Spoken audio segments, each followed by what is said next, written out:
everyone says, like, I could never join a cult. Like, I would never fall for that insane. I would. You would. I really love friendly groups. I love cooking. I love it when people are like trying to help each other actualize their dreams. And I like it when people like are dedicated to each other. And a lot of times cults are like nonviolent, except I don't like having to be naked in a group of people. And I don't like having to do like oral sex to like the head of the cult. That's in the cult bylaws. There's usually some guy. Yeah.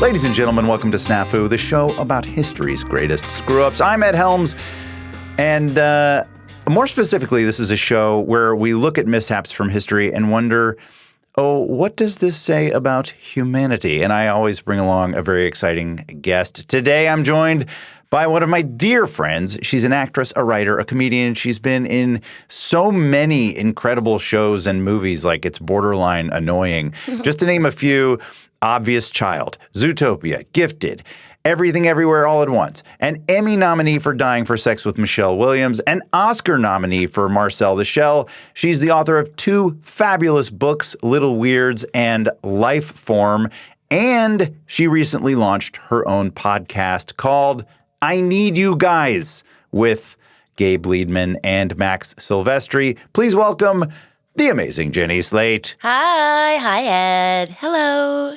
We were neighbors for a short time. Big time. Here in Los Angeles. Yeah. I've known you for a long, long time. But then at some point in that, you also were our neighbor, and my family began to call you Kramer because of your wacky entrances. And also because it was like there wasn't a lot keeping me out. You know, like Kramer's always kind of busting through the door with some sort of really interesting concept. I'm not sure I had those interesting concepts, but I was coming through the door with big energy in my hair and really coming over a lot.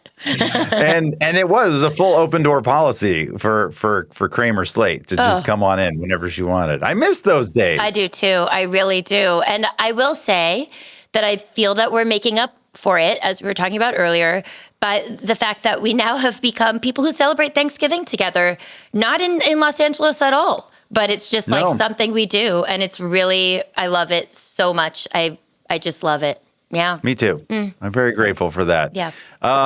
Well, we won't invite the world into our too deeply into our private lives, but I'm so excited for your podcast with Gabe and Max, who I also know and adore. Yes. Obviously, it's a very crowded space now. I'm now in the 4th season of SNAFU. I'm like trying to box out everyone I can from also joining the podcast space because we need all the listeners we can get. Mm-hmm. So what are you doing? You're horning in on this format, but also congratulations, and I'm excited for you. And what is it? We have a joke that it's like it took us only 16 years to finally do a podcast. It just took us so long. Like every other comedian in the world has had a podcast for many years now, and we just like, I don't know, what can I say? We like to chill. But Gabe and Max and I don't know, 15 years ago, really started a stand-up show in New York. First, it was in Manhattan at Rafifi in the East Village, and then it was in Williamsburg. And we finally got our act together to do what we kind of do on stage, just on a podcast, which is that like in our stand-up show, we always started the stand-up show with a Q&A, like before anyone had any questions about our material. We would just ask random questions, and it was really fun. And so now basically our podcast is like, it's kind of like making our group chat live. It's called I Need You Guys because we don't live in the same places anymore, and we still talk every day, and we need each other.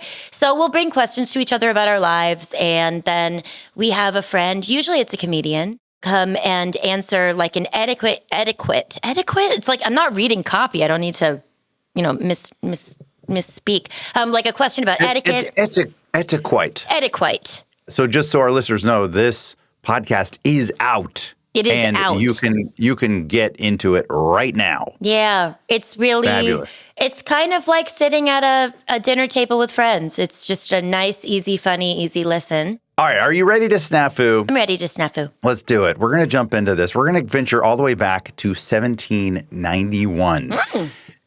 It was a tough year to be a French guy named Louis, especially if you were Louis the 16th, the French king.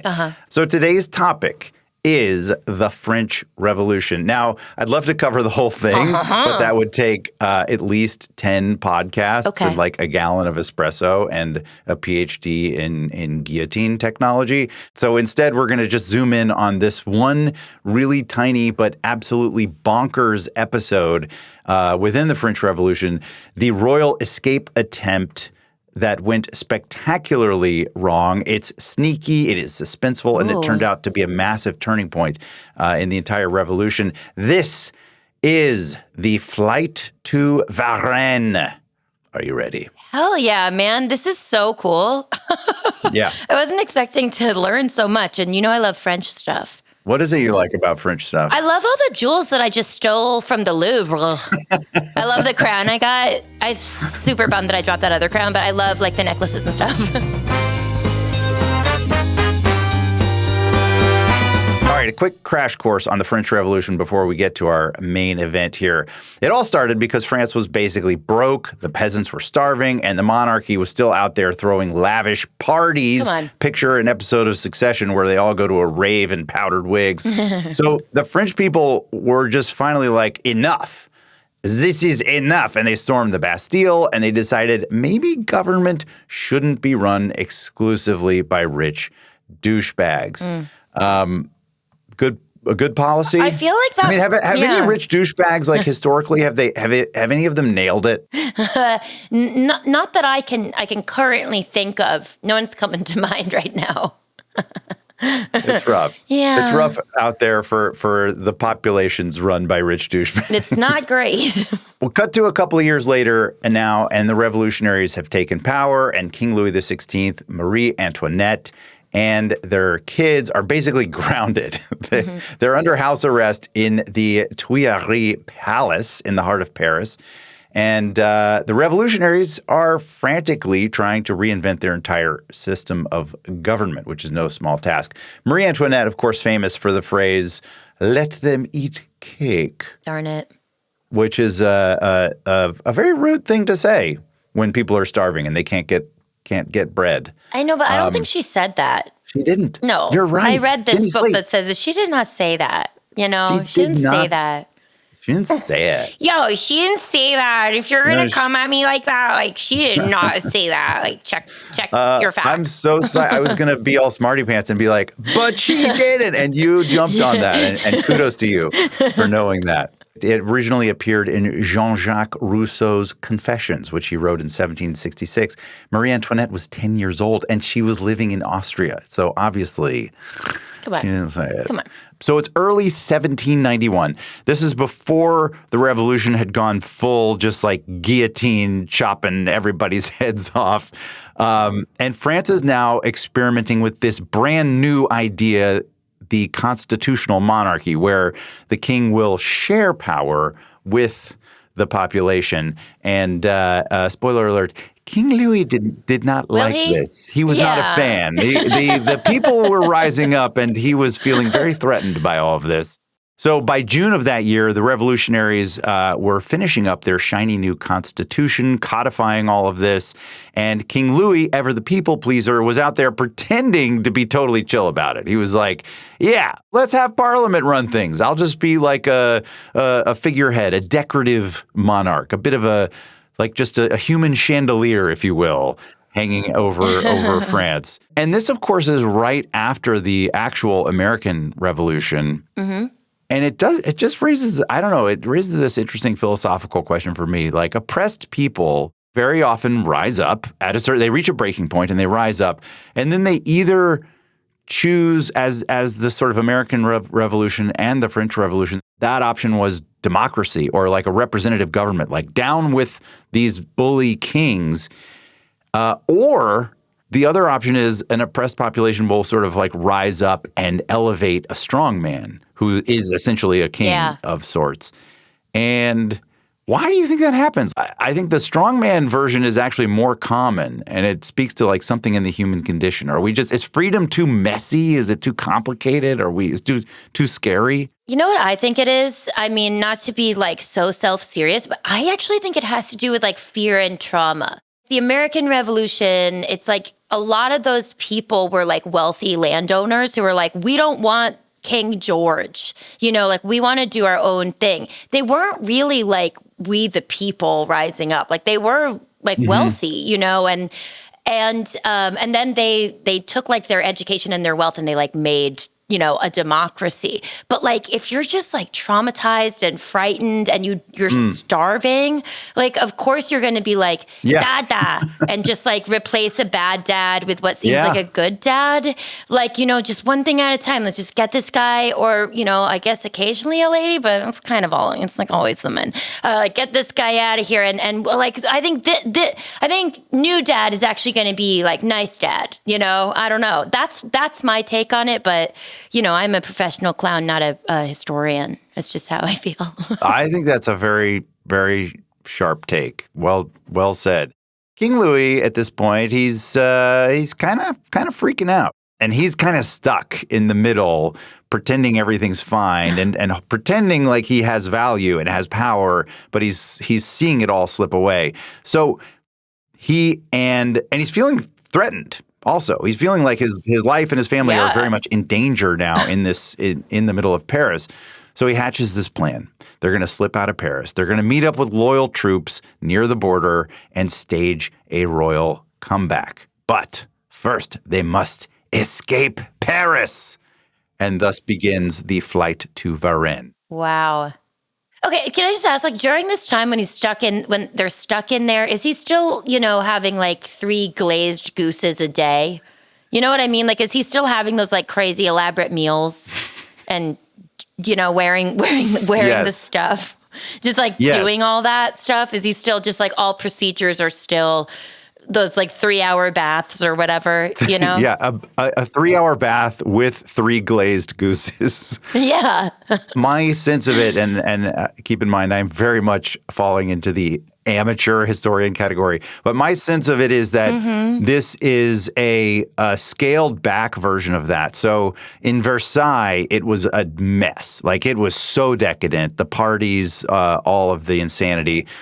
Leading up to this, there had been protest march where they actually grabbed the royal family and marched them to Paris. And this was a very humbling experience. And so, yes, they're still in a palace. They're still technically royalty. They're still trying to hash out this shared leadership idea, the constitutional monarchy. So they're still acting like a king and queen. And so I do think there are glazed gooses in the mix, and there are crowns and fancy attire, but it's not quite what it was very recently in Versailles. They've been humbled, and they're now scared. Okay, got it. So the plan they hatch is quite bold. It's like total cloak and dagger stuff. Louis was planned to be disguised as a valet, Marie as a governess, and they were posing as the entourage of this fake Russian baron, and they would slip out of Paris in the dark of night.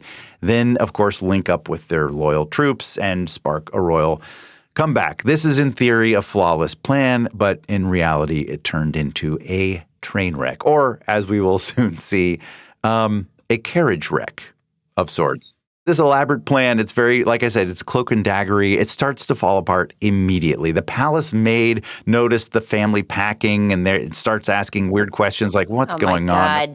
They have that detachment from reality where they still feel like they have to bring like crazy amounts of royal luggage.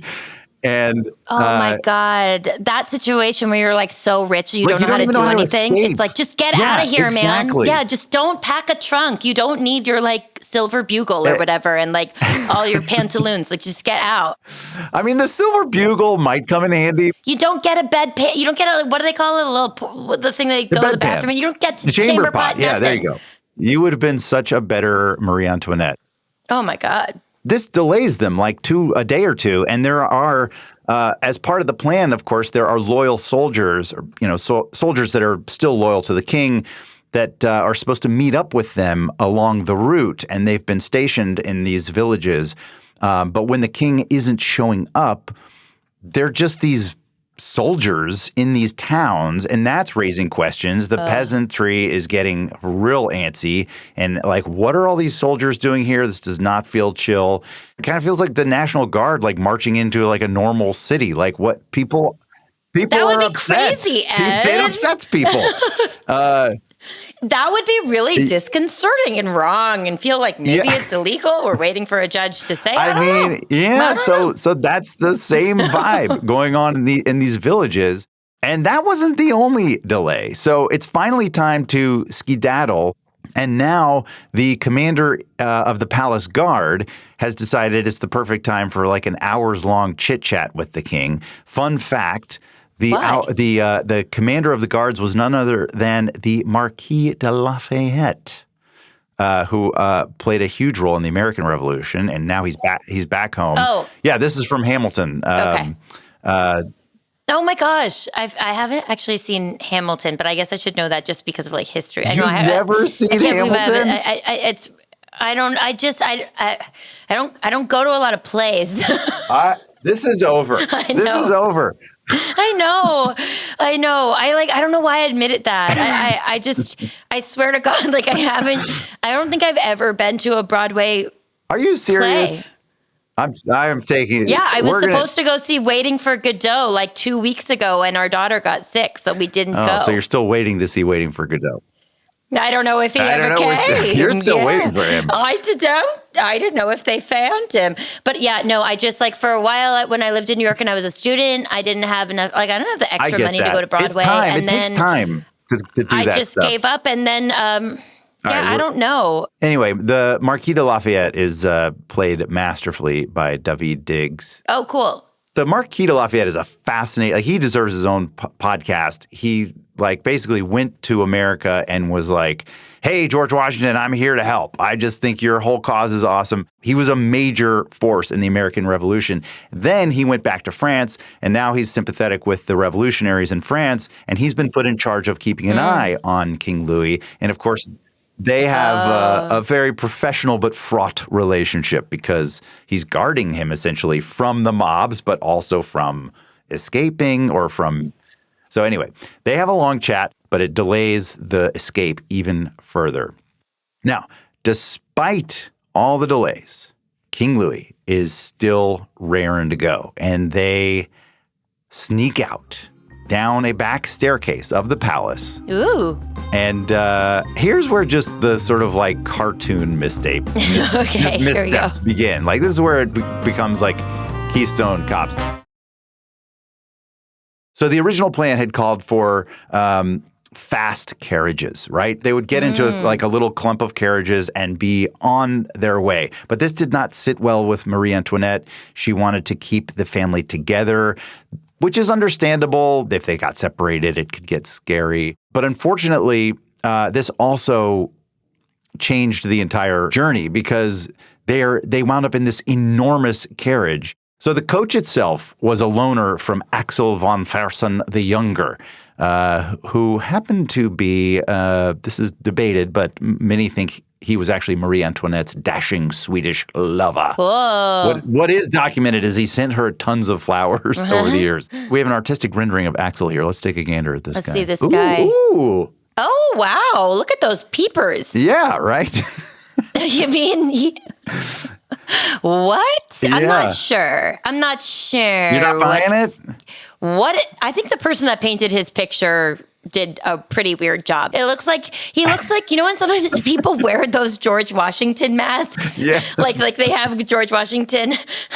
You have your own face on the bottom, and then you like put George Washington over your like, where a raccoon mask would be. Those look like two different faces. Yeah, no, you're right. But what I do love about this, he's so smug. Like he's like so smarmy, and like you can get like the sex appeal of someone like that. Oh my gosh. You could get lost in those eyebrows. That's a look of placid, perverted, deliberate entitlement. Confidence. Yeah. He just does not care.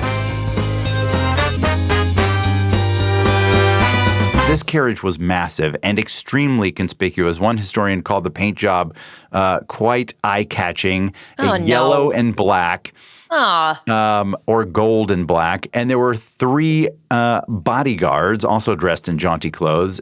Basically, in today's terms, this would be like a limousine painted like a bumblebee is kind of what I'm picturing.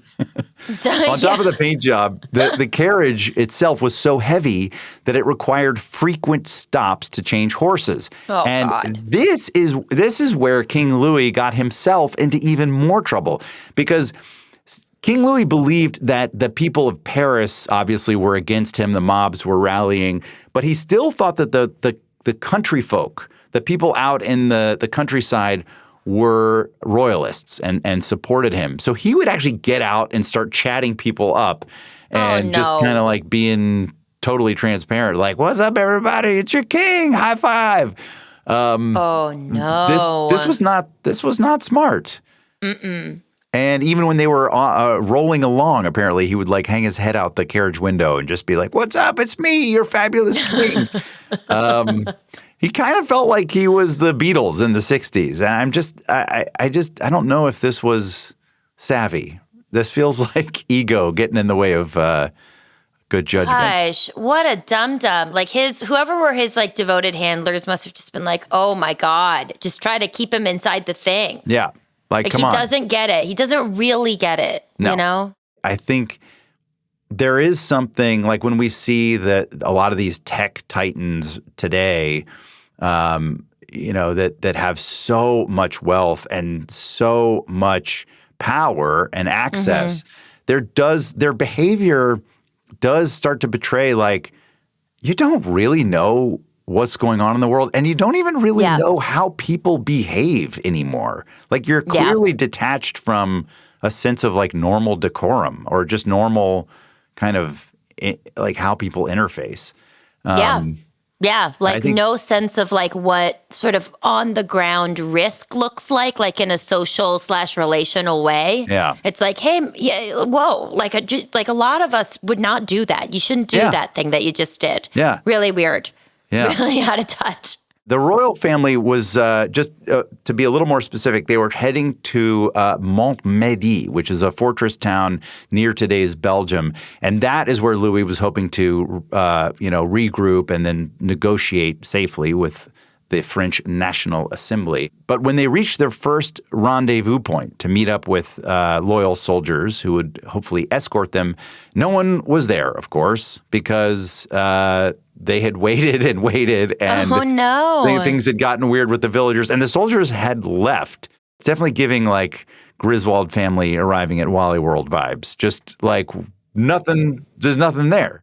Just maybe John Candy in a security guard outfit, and that's all you get. These soldiers had all figured the plan was off, and they didn't want to hang around and like raise more friction with all these villagers, and so they'd just taken off.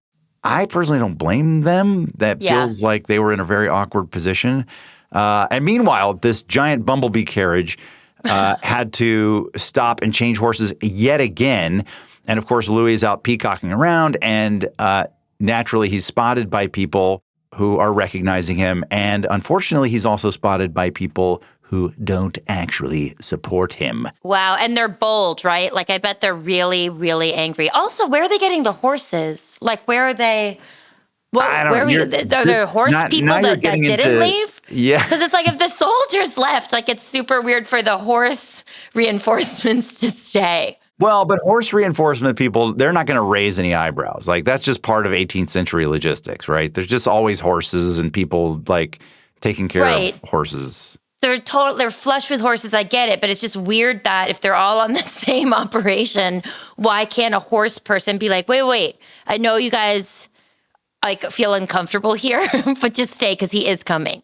Like, or did they not know that they were all part of something? Well, here's another thing I don't know about horse logistics. Yeah. Is if you pre-plan all your horse changes, or if it's more like a gas station and you just stop and you're like, hey, can we trade you these like travel horses for your fresh horses? I bet it was that. Yeah, I bet they're just going, being like, "Give me the horse! Like, give me your horse right now! Like, we need it. We can't say why." But then the king would be like, It's "Oh, me, because hello." it's me." He's like popping out of his little royal. Yeah. Like roly poly popping out with mustard on his face. Get in there, Louis. Jeez. Get back in the bumblebee, Louis. All right. Well, one of the people who recognized him was a postman who was furious that the king was escaping and jumped on his horse and dashed ahead of the carriage to the town of Varennes, which is only 30 miles from their final destination of Malmedy. It's so close. This guy got to Varennes ahead of them. He warned the town. And of course, so when the carriage rolled in, there was a roadblock, and all of the local officials and guardsmen, they were out to snag the king. Ooh. And they surrounded the carriage, and the royal escape was over. Oh my God! And were they dressed as a governess and what was the other guy? What was the king going to be? He was going to be a valet, but it seems like he had a real hard time with that role. Like, not only did he have no idea how a valet should behave, he probably was like, "These clothes are very uncomfortable. I must. Yeah. Can I just wear my royal robe? I'll still pretend to be a valet if anyone asks me, but I just need to be comfortable." What uncomfortable? Yeah. Wow. It's so stressful that they went in that big carriage. It does reek of just a total misunderstanding, a misreading, a sort of like I'm with you, like going back to just the prep. Like, don't pack. Just don't go. Pack. By the way, they're going to Austria, which is where Marie Antoinette is from. Her brother is the king of Austria. So, like, they're going to be fine. Just get there. It doesn't make any sense.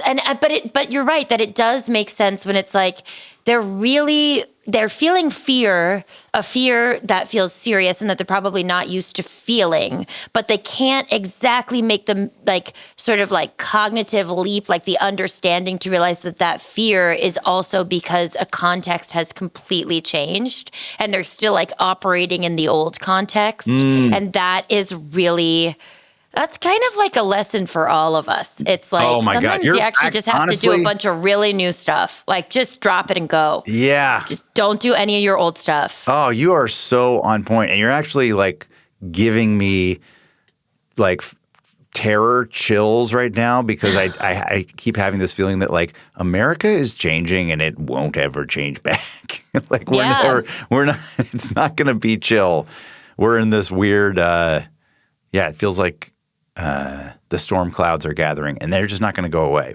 Totally. And also, I mean, not to become too much of a bummer, but that is the story of half of my grandmother was a Holocaust survivor because her family literally did leave Paris with nothing and went and hid in the woods for years. But half of the family didn't do that because it's when you're just middle class in Paris, living in an apartment and you have a new couch and you run a pocketbook and wallet and hat business, the idea that your life would change that much, it just doesn't feel reasonable. It's it's really hard to take action in a way that is completely uncharacteristic or disconnected from everything that you've seen in life, even if you've seen it happen to other people. Sure. You know? Yeah. Oh man. It's so hard to compute. Get on a bumblebee carriage or whatever, you know? And if your life is so gilded as a royal person, that changes even harder. It's so much more dramatic feeling. But all the more necessary. All right. So now this is interesting. They had at least taken the step of putting together some false papers in case they were stopped like this. So they did have false passports, et cetera. Oh. But there's a final twist, which is that the officials, because of course this was pre-photography. They couldn't positively ID the king unless there was someone that they could verify knew the king. There was one instance of somebody sort of seeing his likeness on a piece of money, I believe, a coin, and that was sort of a hint. We think it's the king because he resembles this piece of money. Eventually, they got someone they knew had visited the king, and I believe this person was a loyalist to the king, but they brought him in to positively ID. And you would think this guy showing up would be, if he liked the king, he'd be like, oh, I don't know, maybe it's not the king. Yeah, how would I know? But when they brought him in, he was so overcome by seeing the king in the flesh that he actually bowed down on one knee and like immediately gave it away. So they were like, yep, we got him. We got the king. He's positively ID'd. Darn it. The irony, of course, being that this is the treatment he'd been hoping for from all of his from all the country folk the whole time. But this is game over. This is it. And is this like the end? So when the royal family was caught in Varennes, they were held until revolutionary soldiers arrived to drag them back to Paris. Descriptions of their return to the city of Paris are very dramatic. Apparently, it was just dead silent. Like the mobs were out, but it was dead silent. I believe Robespierre had warned everyone, if you cheer for the king, you'll be punished, or if you jeer or ridicule the king, you will also be punished. So people were dead quiet, which is spooky, right? Oh my God! First of all, there's nothing worse, I think, than the silent treatment.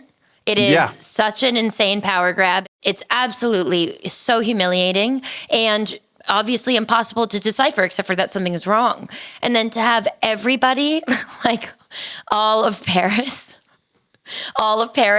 You're rolling into town. Yeah. It's just like, are you looking out the window like, hi. Sorry, we're just going to shuffle forward a bit. We're going to scooch back into the... Or is this, are you guys mad or like, and are we it's chill?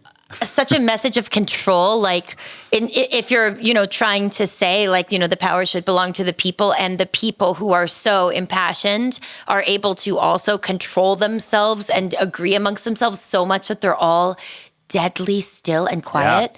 Yeah. That's extraordinary. It is. That's a major move. I don't think we'd be able to do that right now in our. I think you're right. In our realm.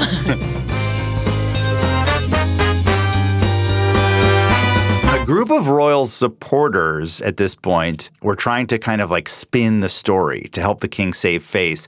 And they came up with this story that he'd been kidnapped by sinister foreign agents who actually wanted to invade France. Not bad.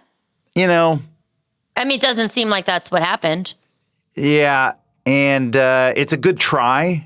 It doesn't really pass the smell test because the biggest problem with the foreigners kidnapped the poor king story is that before they left the palace, the King Louis had written a manifesto of sorts. He had said that all of his earlier agreements with the National Assembly that supported the Constitution, that all of that stuff was a lie. And that he had really just been buying time while he planned to retake the throne and retake the country from the revolutionary government. So he basically like laid out all, thinking that he would be free. What is he doing?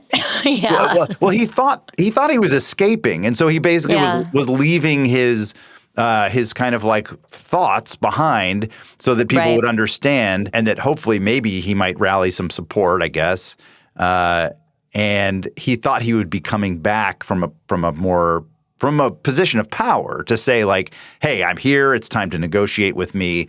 We're going to restore the monarchy. Right. But he actually was just kind of humiliated. And this turned out to be one of the primary pieces of evidence against him at trial. Look, you got to keep your paperwork straight. You got to really think about when you're going to show your papers. This was a huge turning point in the revolution because to the extent that there was a belief that they could make this constitutional monarchy work and that they could sort of share power between a figurehead monarch and representatives of the people, this escape attempt just blew that out of the water. And all of a sudden now the revolutionaries are furious at the monarchy. They're furious at the king, and they want him. They want him gone. And the monarchy was fully abolished by the revolutionary government in 1792. all of this, the escape attempt and his the letter that he left behind were all used against him as evidence at trial. And he was, of course, sentenced to death. Oh, man. What do you think? Was that fair?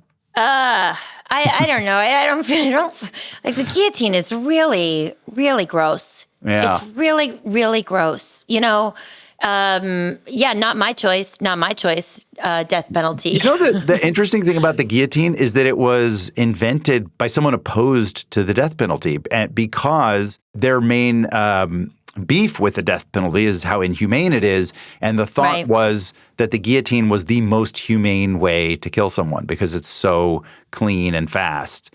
Right. I don't know. It's so gruesome, right? It's so scary. It's not like whoever that executioner was like the Temple Grandins of France or whatever. Well, he wasn't the Temple Grandin of France. You know what I mean? Like, yeah. You know, there's something also about the beheading of Marie Antoinette that has always like made me feel, maybe it's just all ladies that get beheaded like in history that I know about, which is like genuinely too. It's like Anne Boleyn and Marie Antoinette. And I'm just like, oh, you didn't have to do that. Yeah.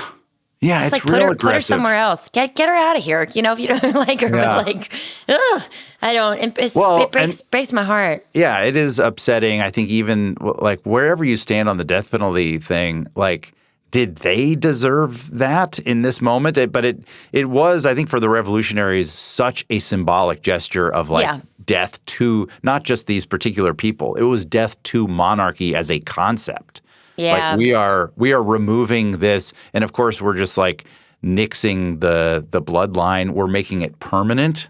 That's death is permanent. And yeah, it's grisly.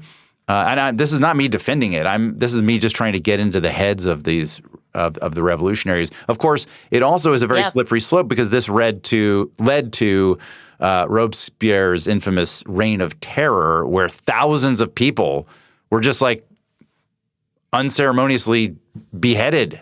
Well, that's what I was going to say. Is like you do send a signal that this is possible if you go against what's happening. And like first it's like you behead the monarchy, and I get that. But then it's like this thing that we did is so extreme and it has to hold that if anybody even seems like they're not going to be with it, they also have to get their heads chopped off. And that is not, you know, the way. I mean, this morning I was actually listening to Ken Burns talk about his new documentary about the Revolutionary War. And like, he was like, the country is born in violence. Sure. And, but like, after a while, there's got to be another system that that steps up, like a system of rule of law and that kind of thing. I think. I mean, at this point, don't we have a good grasp on like what works best? Yeah, I think we do. Isn't the data in? I think the data actually is in, and then there's like 5 guys who are like, well, we don't. Well, let me do my own research. Yeah. Like the idea that I would ever quote unquote do my own research, like I don't know how to do that. You know, I don't think I'm an idiot, but I'm not like a scientist or a politician. Like I don't know. You know, I'd love to trust the experts. Actually, there's one last little epilogue here. This is kind of fun, a little post-credit scene, if you will, because I know you're curious about the last big old dangling thread here. What happened to our Swedish boy toy, Axel von Fersen? For sure. Yeah. Okay. Well, he himself was killed by an angry mob when he was mistakenly accused of poisoning the Swedish prince in 1810. Wow. But yeah, angry mobs were a real big deal at this point. They're really scary. I mean, we had one recently in our nation. It's scary. Yeah. They're scary. They don't generally make good decisions. No. I read somewhere a quote. I wish I could remember who to attribute it to. The intelligence of a mob is that of the dumbest person in the mob. Mm-hmm. So like the behavior, like an entire mob behaves as the dumbest person in the mob. Actually, I was just thinking about like if for some reason Americans were able to be totally silent while someone rolled through town that they didn't like, that like when I said we'd never be able to do it, like I was fully imagining myself in the silent crowd, not being able to stop myself from being like, who farted? Like, just like that it's so tempting to disturb, the stillness. I think I would be the weakest, the dumbest person in the mob. I'm the person that changes us from a cohort into like a freak out. Could you ever see yourself being swept up in a mob?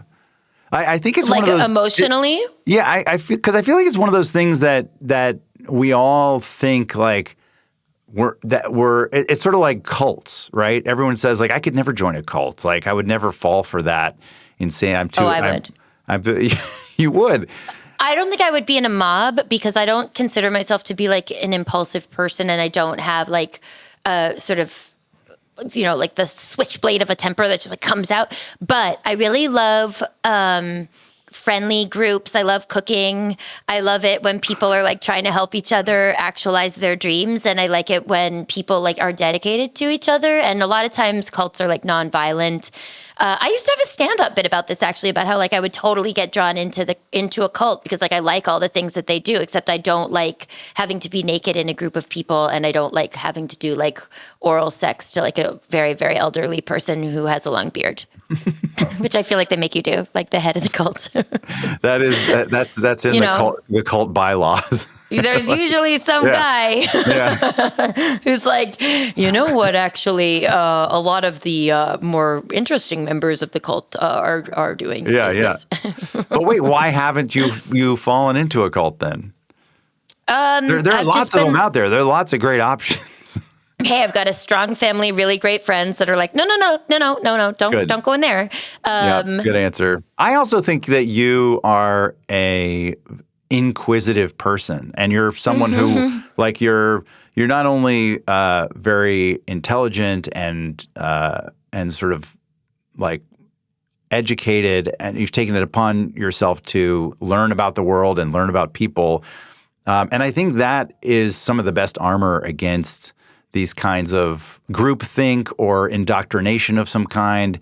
The minute you start asking questions, even with genuine curiosity, not even like an accusatory, like, wait a minute, but you're just sort of like, now hold on, why do you think I should blow that old man with a beard? Like, what's the reason? Like, why are we getting, why would we have to do that though? Like, like if we're all going to transcend and like, have clear minds, or like, why would we need to do that? Yeah. And what is a good place to start for me sometimes is like, I will ask myself, or sometimes other people, like, if this were a movie, who would you be? And like, what part of the story, like, would it seem like a good story? If this were a parable, if this were like a religious text or a fairy tale, who would you be? Who would they be? Yeah, who would they be? That's a great question. Who would they be? I think you're onto something really quite elegant, which is that stories, movies, parables, the sort of broad, whatever gestalt of human storytelling, it is rooted in fundamental values, right? So like a sense of right and wrong. My kid loves The Lion King, and so I've gotten very deep into the sort of like Lion King universe, and that is a movie where good and bad is so clearly delineated, and bad is portrayed with Nazi symbolism. Totally. Right? I mean, like when overt. when he sings "Be Prepared," that is those hyenas are doing it. Yeah, they're doing hyenas are literally goose stepping. Yeah, it's and so it's so interesting to me that those kinds of stories that obviously have an intent to kind of raise children with a sense of right and wrong and a sense of sort of trepidation towards that kind of behavior, towards Scar's behavior. Yeah. And yet we see a cultural swing to a greater trust in that. Like I'm so that's such cognitive dissonance for me, and that I'm trying to work through and understand. Yeah, because, there's also the thing about the fairy tale, and I would include, The Lion King in that, is that, like, the thing that can be hard in adulthood is that you can feel that a fairy tale only functions as something to like a warning or a disappointment, because it's like, wait, but like the Jafar of my life didn't get stopped. The Scar of my life of my country, like didn't get thrown off the cliff or whatever. Yeah. Like they're sitting on the chair, they're sitting on the throne, whatever. But I think that can actually be a distraction from the other thing about fairy tales or archetypes, which is like, they're a template for us to compare ourselves to. They're not just like an outcome or sort of an immature, shallow warning. It's like they're really useful. They're really, really useful because you don't get so scared about like having to really think about your own life. You don't short circuit or get overwhelmed. But if you place it outside of yourself and you look, then you're like, oh, I guess I do see a lot of stuff. I do see a lot of similarities. And then you have to do the more difficult work of figuring out how to turn in a new direction. But if you do turn in a new direction, you shouldn't go in a big yellow bumblebee carriage. And black bumblebee carriage and even if you do that, don't get out of the fucking carriage, man. Just stay inside. Right. Just keep your head inside and stay inside. Go as fast as you can. Change those horses and go as fast as you can. Jenny Slate, you're amazing and such a delight. Best. Thanks so much for coming on SNAFU. Thanks for having me. I loved this. SNAFU is a production of iHeart Podcasts and SNAFU Media, a partnership between Film Nation Entertainment and Pacific Electric Picture Company. Post-production and creative support from Good Egg Audio. Our executive producers are me, Ed Helms, Mike Falbo, Glenn Basner, Andy Kim, and Dylan Fagan. This episode was produced by Alyssa Martino and Tori Smith. Our managing producer is Carl Nellis. Our video editor is Jared Smith. Technical direction and engineering from Nick Dooley. Additional story editing from Carl Nellis. Our creative executive is Brett Harris. Logo and branding by Matt Gosson and The Collected Works. Legal review from Dan Welsh, Megan Halson, and Caroline Johnson. Special thanks to Isaac Dunham, Adam Horn, Lane Klein, and everyone at iHeart Podcasts, but especially Will Pearson, Carrie Lieberman, and Nikki Ator. While I have you, don't forget to pick up a copy of my book, SNAFU, the definitive guide to history's greatest screw-ups. It's available now from any book retailer. Just go to snafu-book.com. Thanks for listening, and see you next week.